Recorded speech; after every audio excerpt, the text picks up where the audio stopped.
For months, the biggest question hanging over the future of Formula One has been Red Bull racing. As the sport gears up for a seismic regulation shift in 2026, the team that has dominated the sport, with Max Verstappen claiming 4 consecutive world championships, is now gambling bigger than ever. And it's not just a calculated risk, it's a leap into the unknown. Red Bull isn't simply building a faster car or tweaking aerodynamics. They are building their own power unit from scratch, something no customer team has ever dared to do. Partnering with Ford, the newly formed Red Bull Powertrains division has been working in secret, away from prying eyes, amidst swirling rumors, speculation, and whispers of doubt throughout the paddock. Many insiders suggested the project was too ambitious. Some even speculated that Max Verstappen, their 4-time world champion, might be nervous enough to explore exit clauses in his contract. But now, the latest information tells a very different story, one that could shake F1 to its core. Let's put this into perspective. The challenge Red Bull has undertaken is almost unprecedented. Team principal Laurent Mekies described it recently as a crazy project, and he's not exaggerating. No other team in recent F1 history has attempted to go from customer to fully independent engine manufacturer virtually overnight. Mekies admitted there is nothing as audacious in modern F1. Typical Red Bull crazy stuff, but bold, undeniably bold. For 20 years, Red Bull has always depended on others. In 2005, they ran Cosworth engines. In 2006, a Ferrari-powered season. Then a long and successful partnership with Renault that delivered 4 consecutive world championships with Sebastian Vettel. More recently, Honda engines propelled Verstappen to his 4 titles. But through all those years, they were never fully in control. Every championship, every race win, every technical advantage relied on the goodwill and innovation of another manufacturer. That dependency is about to end. Initially, rivals interpreted this audacious move as a vulnerability. Red Bull may have the team, the talent, and the driver, but can they produce a world-class engine from scratch? Skeptics asked. The assumption was simple. While Mercedes, Ferrari, and even Honda were refining their 2026 power units, Red Bull would be struggling just to get one running. But the latest reports from inside Milton Keynes suggest that assumption is wrong, dangerously wrong. The headline, "The 2026 Red Bull Ford power unit is already running." Yes, already firing on a dyno. Mekies confirmed the milestone, adding, "Just hearing that sound is surreal, and let alone whether it's fast. This is the first time it's a physical engine, real, alive, not just CAD on a screen." The significance cannot be overstated. This is the stage where a concept becomes tangible, where simulations meet real metal, where hundreds of hours of design, calculations, and engineering converge into a roaring engine, one that will drive F1 history. Even Red Bull admits they underestimated the scope of the task. Matt Cadio, CIO of Red Bull Powertrains, admitted that the initial team had just 2 engineers running simulations. They thought they could handle the digital groundwork, but reality struck quickly. The scope of the digital activity, Cadio explained, was probably 2 to 3 times bigger than our first guess. We were learning as we built.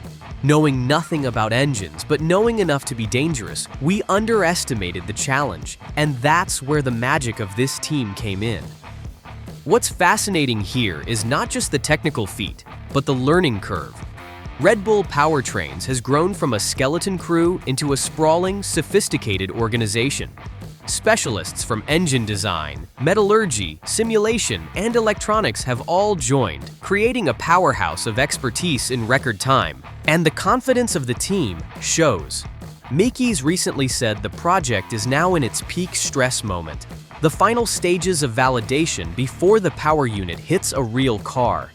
This is not a team struggling to survive, it's a team preparing to dominate. Further proof?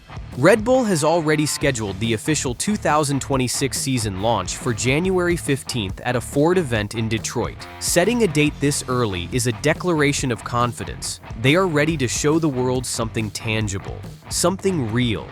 But perhaps the most significant barometer of Red Bull's progress is the reaction of Max Verstappen himself. Amid rumors that he was wary of the engine project's risks, Verstappen visited the Powertrains factory to see the engines firsthand.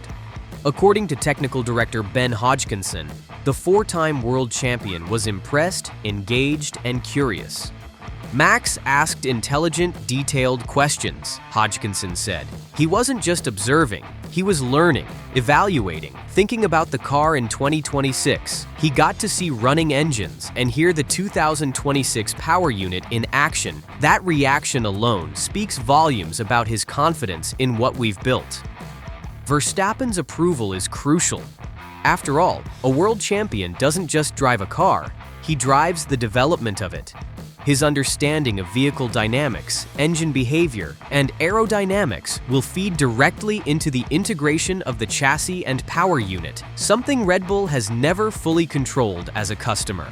And that integration is the ultimate goal. By controlling both car and engine, Red Bull can unlock synergies Mercedes perfected during their dominant years. Every turbo, every fuel injection, every energy recovery system can now be optimized in harmony with the chassis. The result, a performance advantage their competitors may never fully match. Beyond the hardware, the digital backbone is also extraordinary. In partnership with Oracle, Red Bull has created a system of rapid feedback loops between design, simulation, and production. Changes to the engine can now be tested in simulations, implemented, and retested faster than ever, something impossible when reliant on external suppliers. The team's confidence extends beyond the engine. Technical director Hodgkinson emphasized that Red Bull is carrying forward all the methodologies and tools that made them dominant in the current era. Aerodynamic knowledge, tire behavior insights, and car development expertise. None of that will vanish in 2026. They are using the end of 2025 to push their tools to the limit, ensuring they enter 2026 not as beginners, but as masters of preparation. So while the paddock may have been counting on Red Bull faltering with this audacious move, the early indicators are clear. The engine is running, the driver is impressed, the team is confident. Their gamble isn't a risk, it's a potential game changer. The road to 2026 will be long, challenging, and unforgiving. Every rival, Ferrari, Mercedes, Alpine, will fight for supremacy. But from Milton Keynes, the whispers are changing. Red Bull isn't just on track, they may already be ahead of the pack. So here's the question for F1 fans everywhere. Do you think Red Bull's leap into full engine manufacture will pay off? Will Verstappen and the Milton Keynes team redefine dominance in 2026? Or is this a gamble that even Red Bull may not win? Drop your predictions in the comments, because this is more than engineering. It's ambition, it's audacity, and it's a story that could reshape Formula One forever.